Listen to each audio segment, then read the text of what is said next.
పెళ్ళైనా పండగైనా వేడుక ఏదైనా పట్టుచీరల ప్రత్యేక వేదిక వారాహి సిల్క్స్. గుజరాత్లోని అహ్మదాబాద్ ఎయిర్పోర్ట్ నుంచి లండన్ బయలుదేరిన ఎయిర్ ఇండియా విమానం టేకాఫ్ తీసుకున్న కొన్ని క్షణాల్లోనే బీజే మెడికల్ కాలేజీ హాస్టల్ భవనంపై భారీ శబ్దం చేస్తూ కూలిపోయింది. ఈ ఘోర ప్రమాదంలో 241 మంది సజీవ దహనం కాగా ఒకే ఒక్కడు బతికి బయటపడ్డాడు. బీజే కాలేజీలో ఉన్న మెడికల్ విద్యార్థులు, స్థానికులు 35 మంది వరకు చనిపోయినట్టు వార్తలు వస్తున్నాయి. ఈ ప్రమాదంలో చనిపోయిన వారికి సంబంధించిన ఒక్కో కన్నీటి గాథ సోషల్ మీడియాలో వైరల్ అవుతోంది. ఎన్నో కలలు కని సొంతిల్లు కట్టుకోవాలని అన్ని ఏర్పాట్లు చేసుకున్న ఆమె కల నెరవేరకుండానే చనిపోయింది.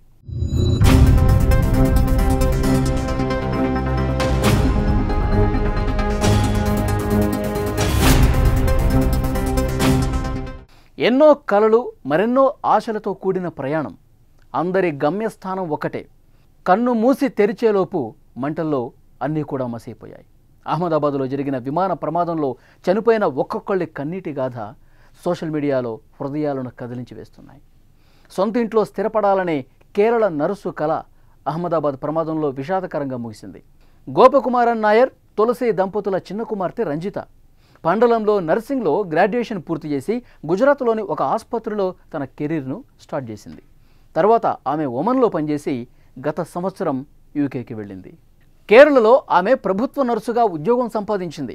అయితే విదేశాల్లో డబ్బు సంపాదించి సొంత గ్రామంలో మంచి ఇల్లు కట్టుకోవాలన్నదే ఆమె లక్ష్యం. ఈ క్రమంలో ఇటీవలే సెలవులకు సంబంధించిన పేపర్ల కోసం కేరళ వచ్చిన ఆమె మళ్ళీ లండన్కు బయలుదేరి వెళ్ళింది. విదేశాల్లో ఉంటూ పైసా కూడబెట్టి పుల్లాడ్లో కొత్త ఇల్లు నిర్మిస్తోంది. త్వరలో ఇల్లు పూర్తి చేసుకుని తన పిల్లలతో గృహప్రవేశం చేయాలని కలలు కంది. కానీ ఆమె కన్న కలలు విమాన ప్రమాదంలో ఆవిరైపోయాయి.